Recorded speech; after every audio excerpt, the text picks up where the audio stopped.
Oh, and Pearson put through by Greenoff. Jones is after it. Pearson shot, goal!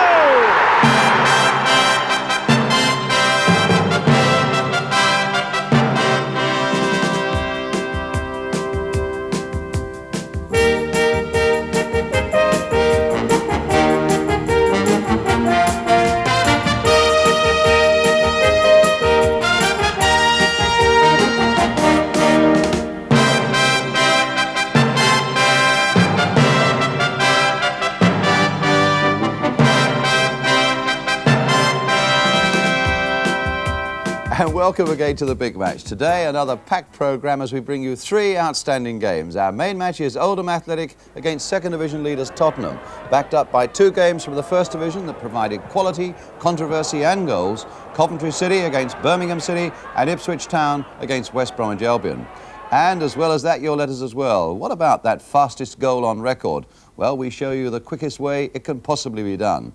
Also the day that lightning struck twice for Malcolm MacDonald, and how the best of them can miss an open goal. But first it's action, and today the big match has followed Spurs to Lancashire for their game against Oldham Athletic, that part of the county with its factories and chimney stacks. You might even say it's the world of L.S. Lowry.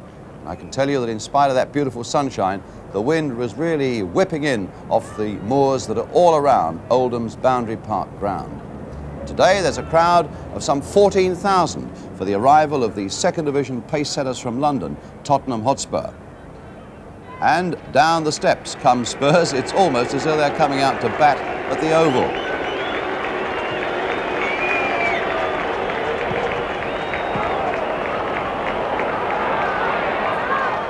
So let's check up on the two teams, and this is the team that Spurs are facing, Oldham, fielding a 4-4-2 formation. That's the back four. Four men in the middle with the red-haired Graham Bell, really the one to watch out for, the number 4.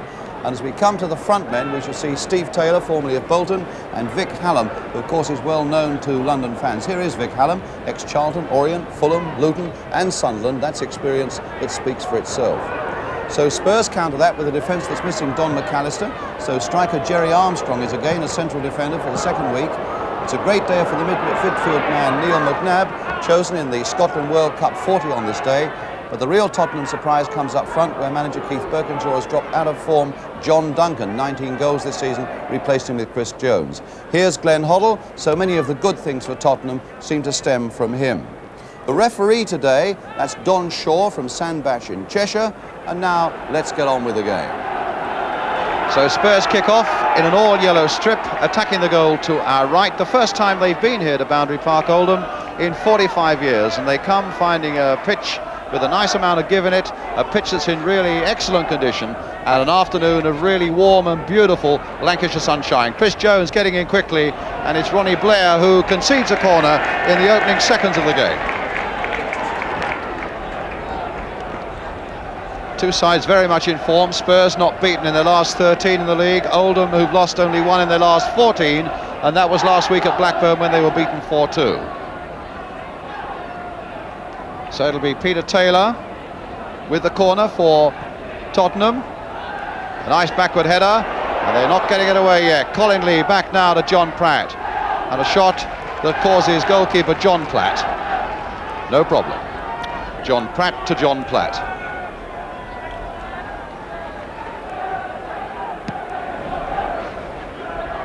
Holmes and Hoddle again. Now Jones hoping to make the break, but he was very well covered there again by the Oldham defence. Gardner laid inside again for Chapman. Valentine back for Bell. Ward has made a good break down the right. It's the low cross coming in. Meet and drink those to Steve Perryman. McNabb, a chance maybe for Tottenham to break quickly. Here's John Pratt. Taylor. Does Oldham get back? Jimmy Holmes to Neil McNabb. Lee and Jones are waiting in the middle, but it's Keith Hicks who got it away for Oldham. The little touch by Gardner not quite coming off. Shunted in very quickly there by Perryman, a battle for that ball which Pratt wins. Naylor coming forward, good cross there towards Chris Jones, and on the far side was Peter Taylor coming in quickly, but could never quite get above that ball enough. Naylor, who's taken up some good positions and got that ball in quickly, and Taylor really didn't have too much of a chance of making anything of it at the far post.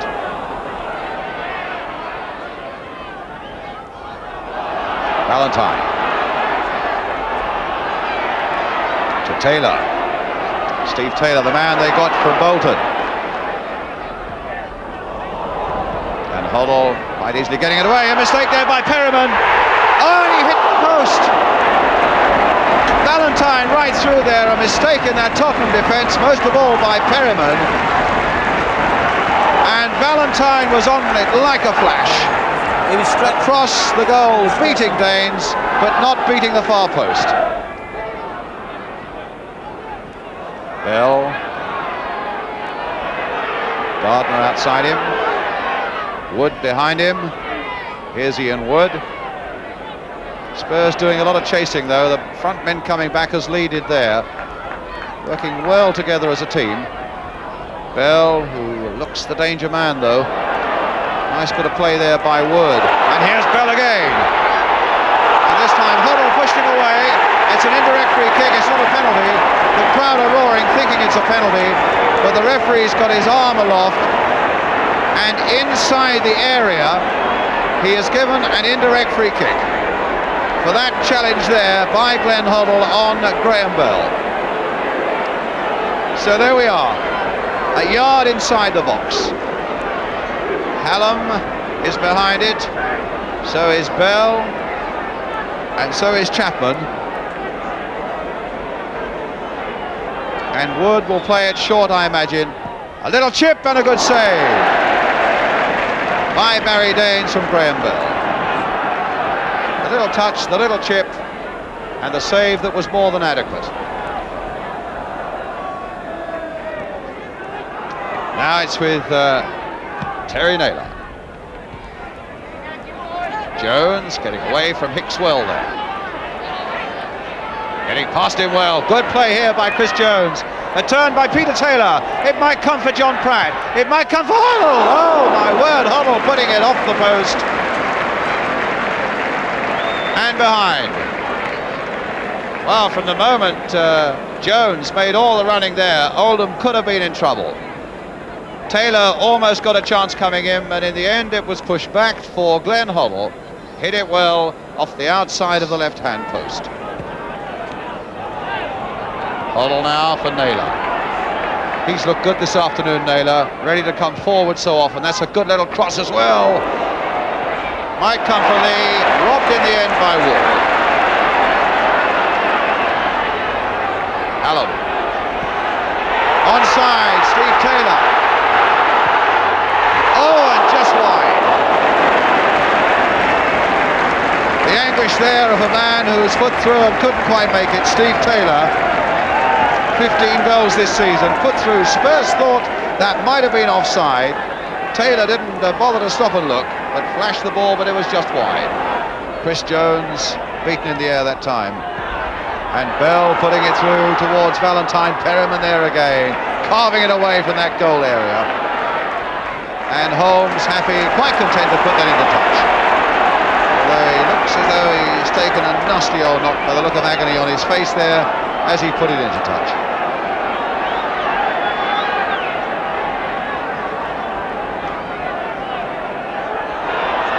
Well,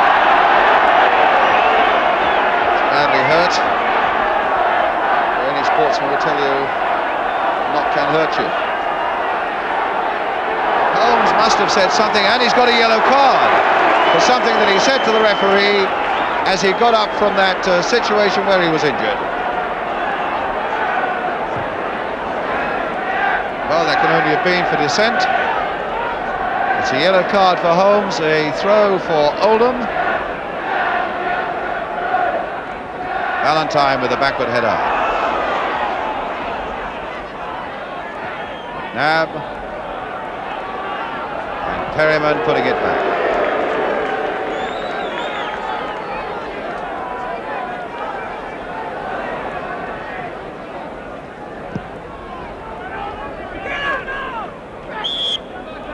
kick. Quickly taken by McNabb. Here's Hoddle. Naylor, always willing to come forward, and the cross really inviting its man as Taylor gets it away now. Challenge there by Perryman, not to the liking of the referee, and I think Perryman's going to get a yellow card for that challenge on Hallam. Yellow card for Steve Perryman. So 2 yellow cards for Tottenham in the space of 90 seconds. The first going to Jim Holmes for dissent, and the second going to Steve Perryman for that challenge there on Vic Hallam. So it's a free kick. David Holt with it for Oldham. That's going to be a corner.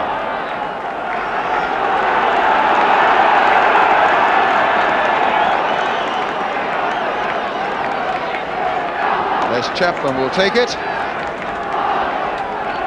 And Keith Hicks, the number 5, has come up for it. Hallam is poised to make a run towards the near post. Floated in there, high towards the far post. Good jump and a good catch under pressure by Barry Daines from Vic Hallam.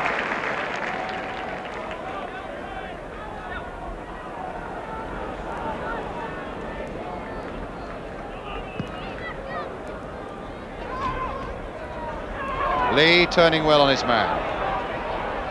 Oh, what a challenge there, but he found Peter Taylor.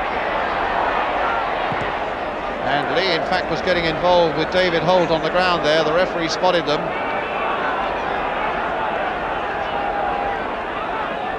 Holmes now with the cross again for Tottenham. Lee trying to get up there, didn't quite time his job from... Oh my word, what a goal by McNabb! So Spurs go into the lead when they were really under most pressure that they've been under during this first 45 minutes. And it was Lee who mistimed his jump, in fact, and Oldham didn't get it away. And McNabb followed it in, a rifling shot. Oldham 0, Spurs 1. And only the second goal this season for Neil McNabb, and it's come at a crucial time for Tottenham, with 2 minutes to go to half-time. Now here's Wood again for Oldham Athletic. They had just been having their best spell. Hallam trying to get in there. And this time, oh, a tremendous shot this time by Chapman, just over the Tottenham crossbar. A quick retaliation there by Oldham. Jerry Armstrong, in fact, had got up very well with Hallam just behind him as that ball came in. Didn't really get it away very far. Chapman was following it in, just as McNabb had done a moment before, and this time it was too high. Perryman, Naylor, McNabb.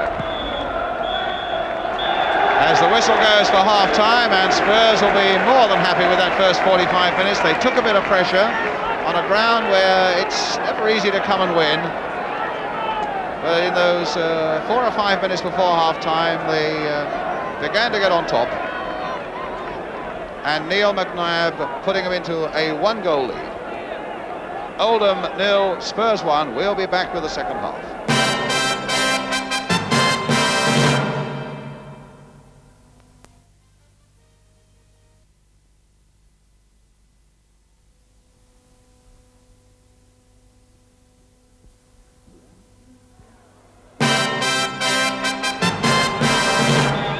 Welcome back to Oldham, and now it's Oldham, this goal down in the dark shirts now, kicking and attacking the goal to our right. Neil McNabb, the scorer for Tottenham. Here's Peter Taylor. Looked like a handball, was a handball there by David Holt. Well, 2 points here would be very welcome indeed for Tottenham, and would show a bit of character in their play, coming away to another side like Oldham, doing well towards the top.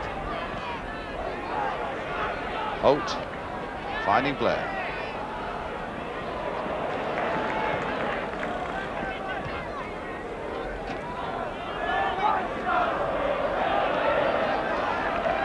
Oldham's throw through Blair.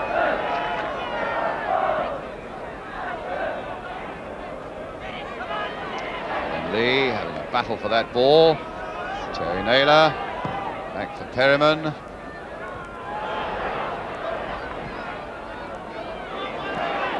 Armstrong giving himself a little bit of a fix there, but the ball bounced kindly for him, but he gave away the free kick. I suggest possibly that was for dangerous kicking early on in that incident. So a free kick to Oldham Athletic.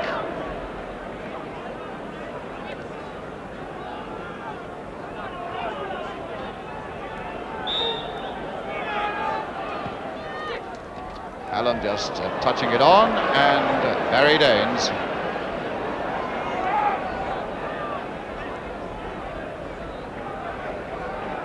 Jerry Armstrong. Long kick by Daines. Hicks equal to it, but McNabb pouncing on this one. John Pratt supporting him. Supported in turn by Holmes. The ball going in towards Jones, and headed just over by the number 6 David Holt. What a beautiful Tottenham move though, and with that ball swirling into the Oldham penalty area, Holt was up there, and I thought for a moment it was going to dip under the bar, but fortunately for him it went over for the corner.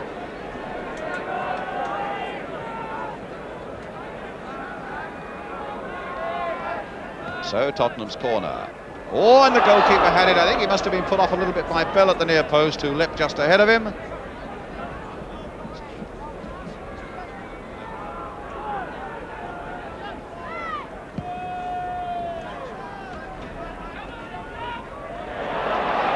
Well, Chapman putting on Hallam. And a throw to Oldham Athletic.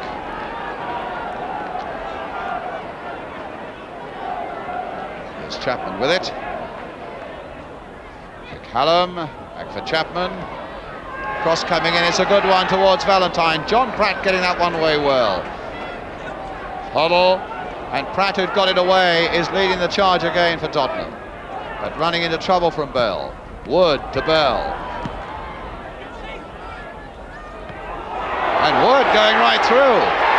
And a chance for Valentine.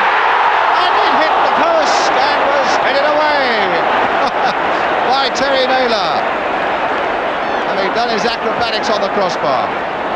Valentine looked as though that had to be a great break though by Wood, the number 2. And when it came to Valentine, it looked a certain goal for Oldham. Off the post and Naylor behind. So it's twice Valentine has been perilously close. John Pratt getting that one away with his head for Tottenham.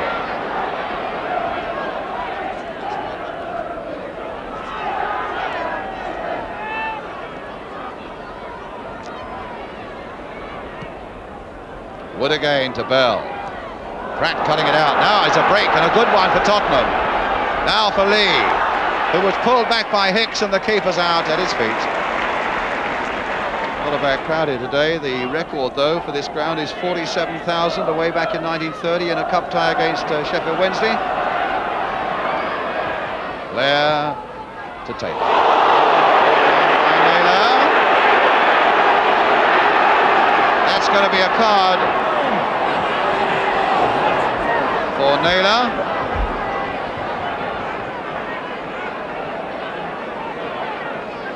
Well, Perryman's been booked, and so too has Holmes.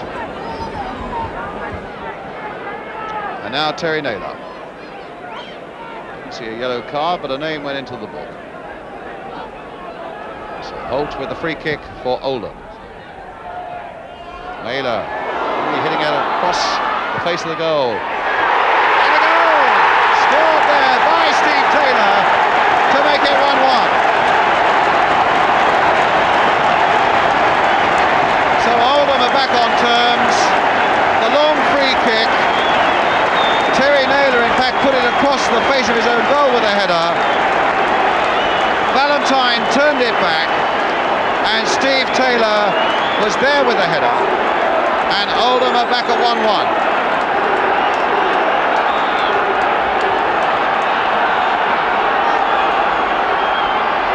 So 16 goals in 22 games for Steve Taylor since he joined from Bolton. has a tremendous scoring ratio, and here he is, number 8 again. So now it could be that Spurs really have a fight.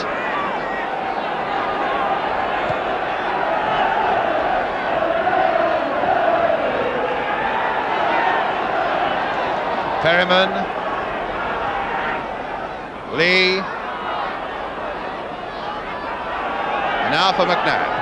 A high cross coming in, Jones going towards it, couldn't get the header in, and in fact there was a push by Lee on Hicks as he went for that one, and it'll be a free kick to Oldham.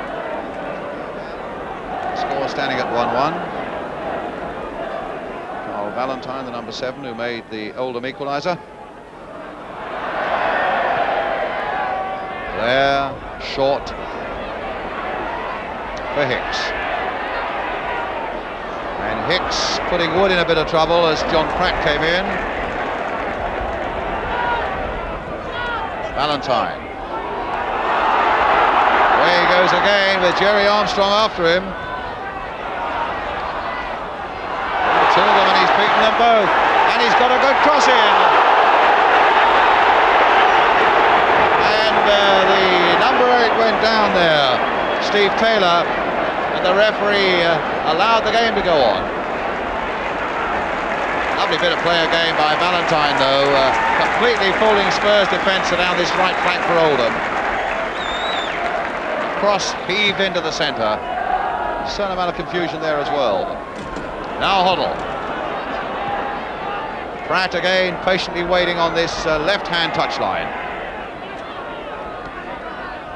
Taylor, Hoddle, what can he conjure up this time? It's a pass and a simple one, but it finds McNabb. McNabb pass one challenge, shimmied past another, free kick, and a booking surely for Holt. Yes, he's going to get a booking for that. He really snapped at McNabb's legs as McNabb went past him. That really is kicking skill out of the game. It has to be punished, and Holt has got to go. He's on the far side of those Oldham players. Here he comes to referee Shaw. Yellow card, and he certainly deserves it.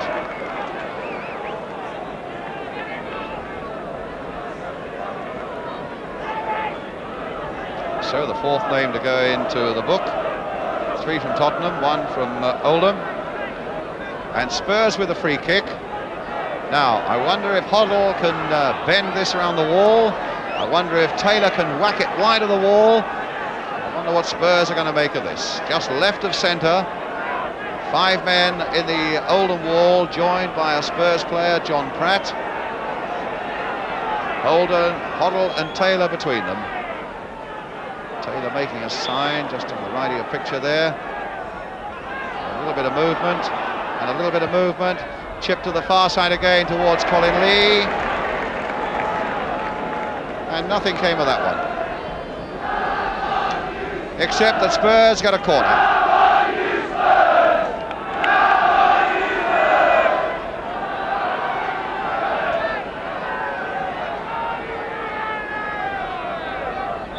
So Peter Taylor with the corner for Tottenham. Jerry Armstrong's come up for this one. And a great leap by him, and in the end it was Wood who got it away. Blair who got it on its way. Perryman who got it back again for Tottenham. Bell who picked up the loose one. Foiled though this time by Lee. And now it'll come for Chapman. A game really as it goes to the last quarter of an hour that is beautifully balanced. Standing at 1-1. Both sides creating half chances, but none of them really getting the one that matters inside the penalty area. Here's Wood.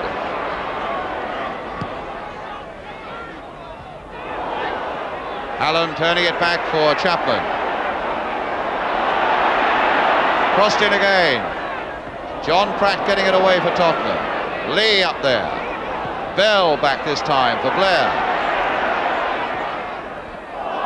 And now Perryman quite happy to let that one go over for the goal kick.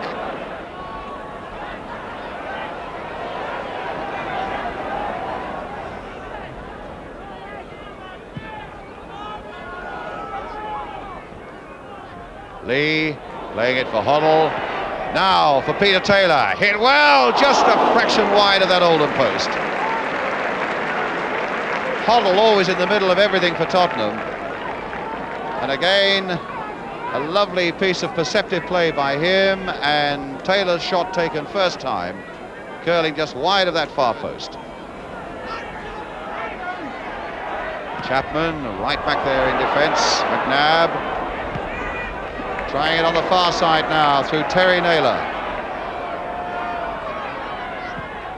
Again that cross coming in. A great leap there by Lee. Good cross, tremendous jump there by Lee, and again good positioning by John Platt. Bell. Hicks. Armstrong's header. Jones to McNabb. And here's Naylor.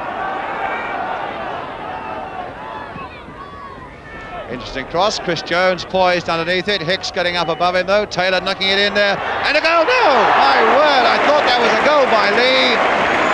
But it was instead a magnificent save by John Platt. Well, they were all up there, nodding it down. Taylor got a good header in there. Jones was involved, and it came through to Colin Lee. And what a brilliant piece of goalkeeping there by John Platt. In the last minute of the game, and that really would have sewn the whole thing up. Instead of that, it's Oldham coming back to look for the winner themselves. Gardner. Bell turning it in. Oh, and a backward header there that nearly had Danes in trouble. Naylor now for Tottenham. Backward header there, could have spun just inside that far post.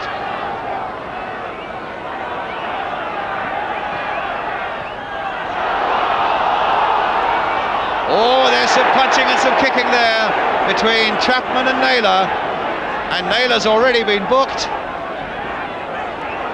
And the referee talking to Chapman. And the pair of them a little lucky to get away unscathed from that incident. A throw to Tottenham. Chris Jones, McNabb, the long ball forward. Lee is after it, and it might fall short of the keeper.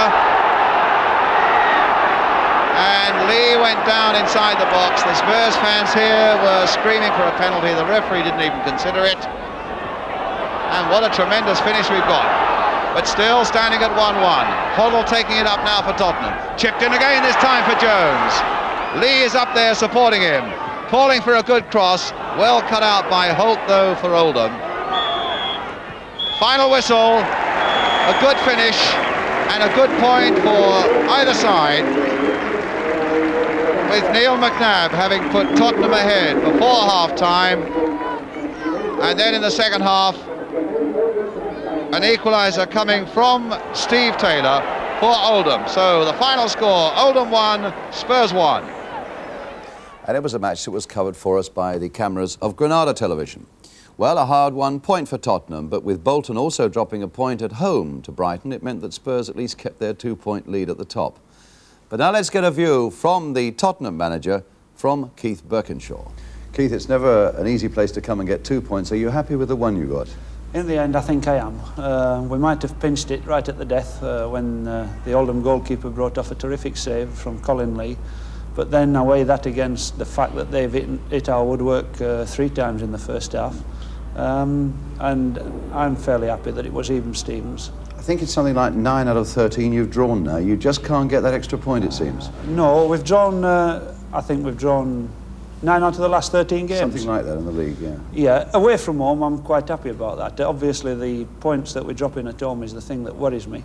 And I said last week that sometimes it's more difficult to draw, to win at home than what it is away. Yes. And I feel that this is becoming a fact of life. Bolton, of course, have drawn today at home, haven't they? Yes, indeed. People's not going to attack you when they come to Tottenham, and they sit back and they get the quick break and bang, there's the ball's in the back of the net. So I feel that we're possibly going to have more joy on away grounds in the run-in than what we have at White Hart Lane. So you're still 2 points at the top, clear. You're on target. I think I don't worry about targets. I take every game as it comes. I think that if we can keep the form going that we've shown throughout the season, then we've a chance, yeah. But I think Spurs supporters watching it today, and above all when the team sheet went up, without John Duncan, would be surprised, and he was dropped, I gather. Well, I felt that John's just lost his form a little, and it's worried him, and I thought I would take the heat off him a little bit by leaving him out. Chris Jones has done particularly well in the reserves in the last 3 or 4 games, and I think he went out there today and he proved that he is looking sharp once more and thirsty. But with 19 goals behind him this season, that was a bit of a gamble for you. Not really. With 3 other players that's got, I think, 9 goals. So we are spreading them about a little bit. No, I didn't think it was too much of a gamble. How did John take it from you? Like a trooper, really. He's a good pro, and I think that we've got good pros at Tottenham. They don't like it, and I don't think I would like it if I was a player, but they accept it, and this is why we're doing what we are, because we've got the spirit to accept these sort of things. And clearly it's a good spirit. And Spurs well served this season, I think most people would agree, by their midfield. The experience and the exuberance of John Pratt, which balances up nicely with the youth and the subtle touch of Neil McNabb and Glenn Hoddle. And congratulations to young Neil on getting into that Scottish World Cup squad of 40. But this time it was Glenn Hoddle I spoke to, and I asked him if he was pleased with his performance at Oldham yesterday. Well, today I was disappointed in my own personal performance. In what way? Well, first half I don't think I've really done that much, but second half I began to get in it a little bit more. But over the season I've been happy with my own performance, yeah. And the desire must be very great now to get back into that first division.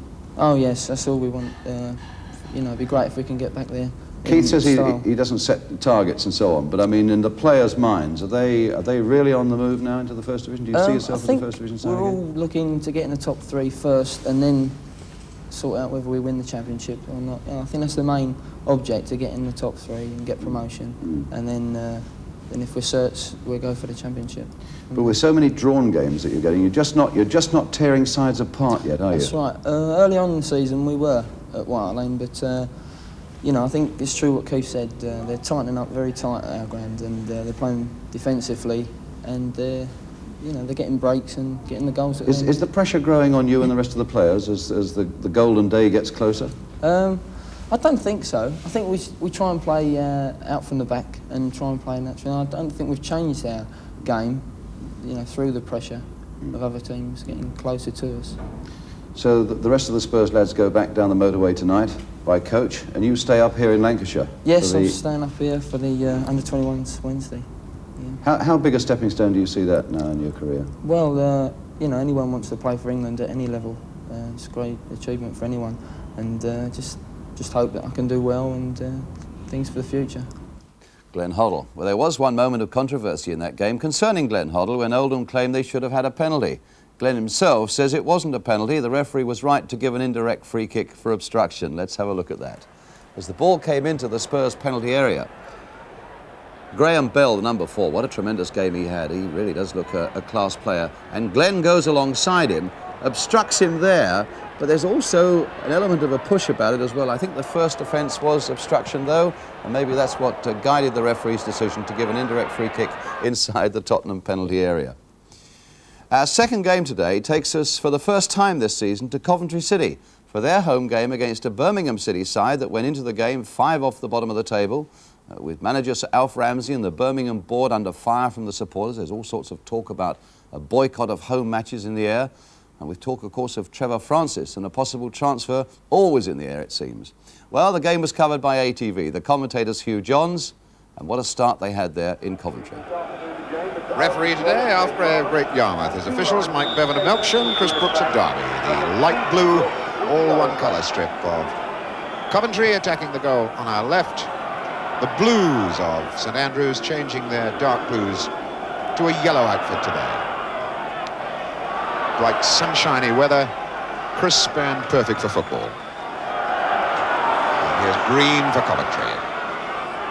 Terry Yarth trying to refeed it to him, and he's got the pace to get there ahead of Calderwood. Yes! First goal of the game, Ferguson! What a sensational start! 1-0 Ferguson!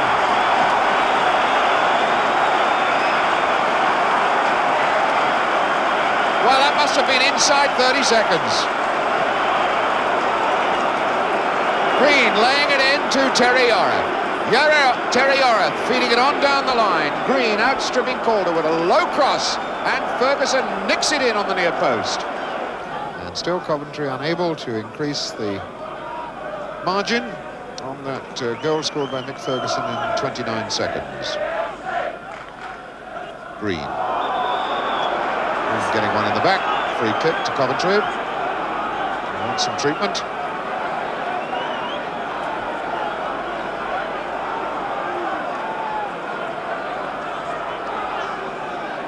Green clearly in quite considerable pain. Real pain. Well, they're holding his ankles together. It really does look very, very serious. So physio George Dalton really does consider that this is serious. Linesman and referee conferring as to exactly what happened. From the moment that George Dalton started to hold both Green's ankles together, it really did look as though there might be a break, because he certainly was in terrible pain. Terry Yorath, grim-faced. Well, this really is a sad sight for Coventry fans. Little Alan Green, only 2 games he's played this season, comes in today for Nadiello, has a foot in the setting up of that fine goal for Ferguson. And now here being stretchered away, and it looks very much as though he's going to play no further part in this, and a card came out, in fact, for Tony Towers, while our attention was focused on Green coming off the field.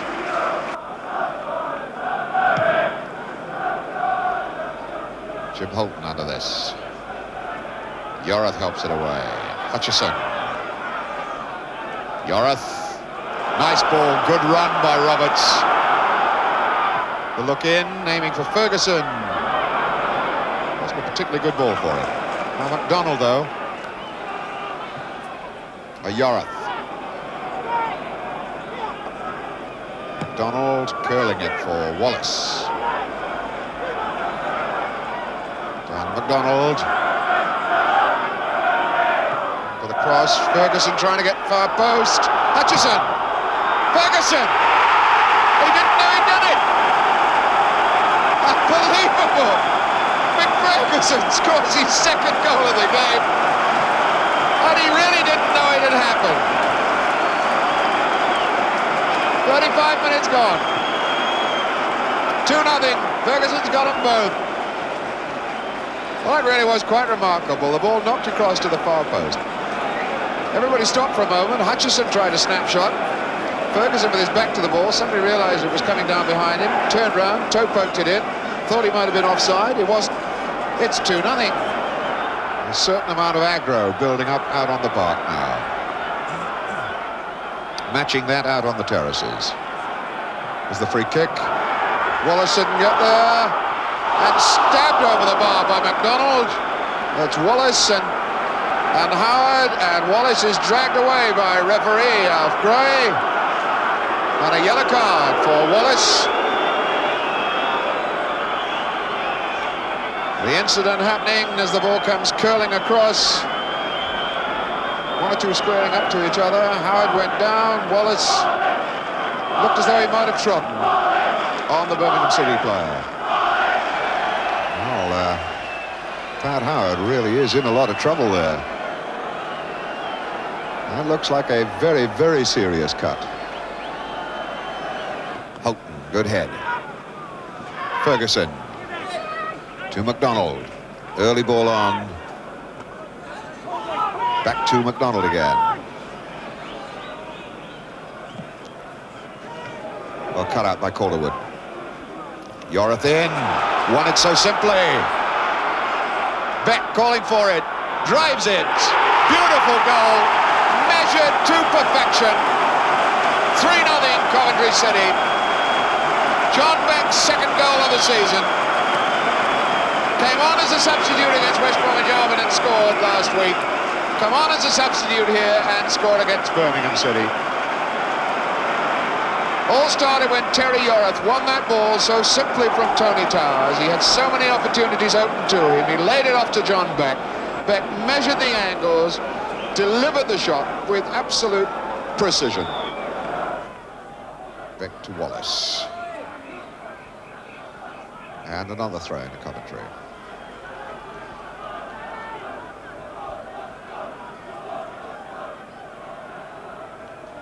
Need Hutchison over here to knock one of the long ones in. Beck. Placed by Towers. Ferguson. Yes! That's his hat-trick. Vic Ferguson. That's his third hat-trick of the season. Manchester City here. Wolves away. And now another hat-trick for Mick Ferguson. And that really was so simple. Beautifully flighted ball across the box, and Ferguson up just to give it just a little nick inside the far post. 4-0 to Coventry City, but not apparently the most agreeable of games. I didn't for a start like very much the look of that tackle by Calderwood on Green that sent Green to hospital with Achilles tendon problems. That must be very painful. And I think the referee was absolutely right to give the yellow card to Wallace for that incident involving Pat Howard that sent Howard to hospital where he had to have stitches in an eye and a cheek wound. But I think maybe overall the problems of Birmingham City are even greater. And this morning, the People newspaper and the News of the World both predicting that Sir Alf Ramsey's departure as boss of Birmingham is imminent, but he'll stay, of course, as a director. Exit Alf. Indeed, the News of the World say that at a press conference yesterday, Sir Alf told journalists, "I'll say goodbye to you, gentlemen," indicating that he didn't anticipate holding any more after-match meetings. And he also added about his side's performance, "We were absolutely disgraceful. It was the worst I have seen since I joined the club as a director 2 years and 6 weeks ago." All right, as we move on to your letters now, interesting that we should have had that goal in 30 seconds at Coventry, because today we start with the saga of the quickest goal in the history of the game. Now, the record books talk of a goal by Jim Fryatt playing for Bradford against Tranmere in 1964, scored in 4 seconds. The other week I said I thought that was impossible. Yet, within a matter of days, Doug McGibbon, who I'm sure you may remember, your older viewers, played for Southampton, Fulham and Bournemouth just after the war. Doug, now living at 5 Syon Park Gardens, Isleworth in Middlesex, sent me a cutting of a goal he scored in 4 3/5 seconds for Southampton against Chelsea in 1945. In fact, he scored 6 goals in that game.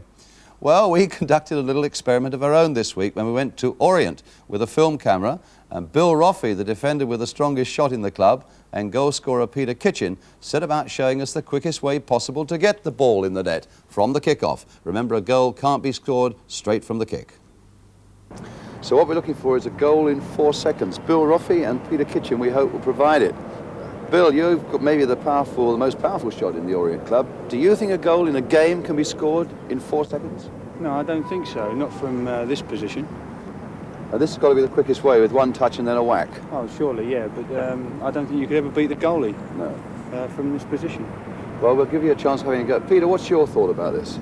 Well, I think it's possible, but highly unlikely. You know, I think the thing that determines it is the shot and the goalkeeper. Yes. I mean, if he's sort of doing things with his penalty spot or anything like that, and he slips, it may be possible. You've scored a lot of goals yourself. Have you ever got a very quick one? I scored on the first 2 games I ever played league football after 90 seconds and 95 seconds. That was for Doncaster Rovers, Yeah. was it? Against, do you remember? Shrewsbury away in the first game and Swansea in the second. 90 seconds on your league debut, that's tremendous. Let's see whether you can do it now then in 4 seconds. Peter and Bill. Peter Angel, are you ready? Here we go.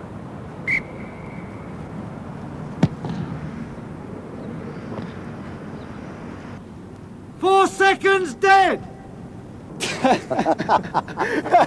No. So Bill and Peter see the funny side of it. They were proved wrong. And if Jim Fryatt, in fact, did score his fastest goal any other way than that, well, I don't see how he did it in 4 seconds. But now let's move on to the most amazing letter I think we've had for a long time, proving that in football, lightning can strike twice in the same place. Andrew Wooldridge of 2 Bonnie Way, Swanley in Kent, sent me a couple of pictures. First, this one of Malcolm MacDonald as a Newcastle player against West Ham. On the left, the Hammers defender John McDowell. On the right, Tommy Taylor. That was February the 28th, 1975. Now, February the 25th, 1978. That same Saturday, 3 years later. Here's Malcolm MacDonald again, now as an Arsenal player. It's against West Ham. On the left, yeah, none other than John McDowell. On the right, you've guessed it, Tommy Taylor. A really amazing piece of observation there by Andrew. And just look at those two pictures then. Almost identical, the same players, and 3 years to the very Saturday separating them.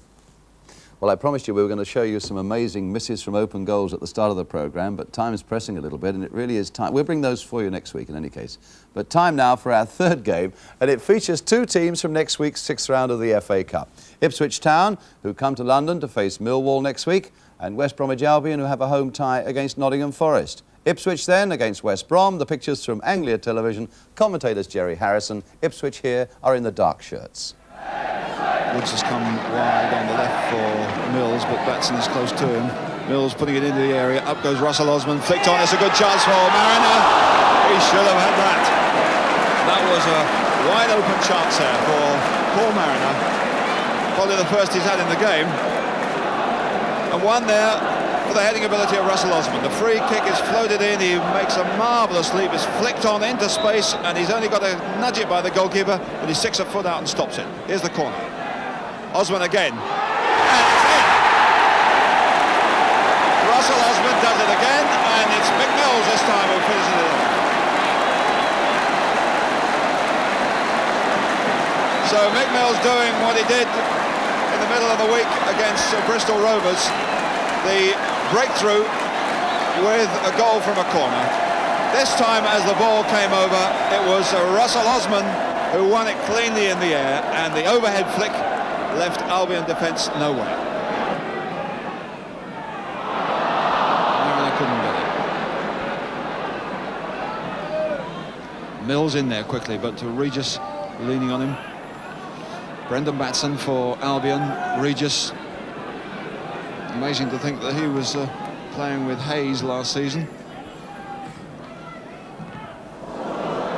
And a rebound, fortunate one to Mariner. Woods wide on the left. That's a lovely ball to him. Appeals for offside, nothing doing. Woods against Martin first. A deep one. Burley coming in. And now, beautifully won by Walk.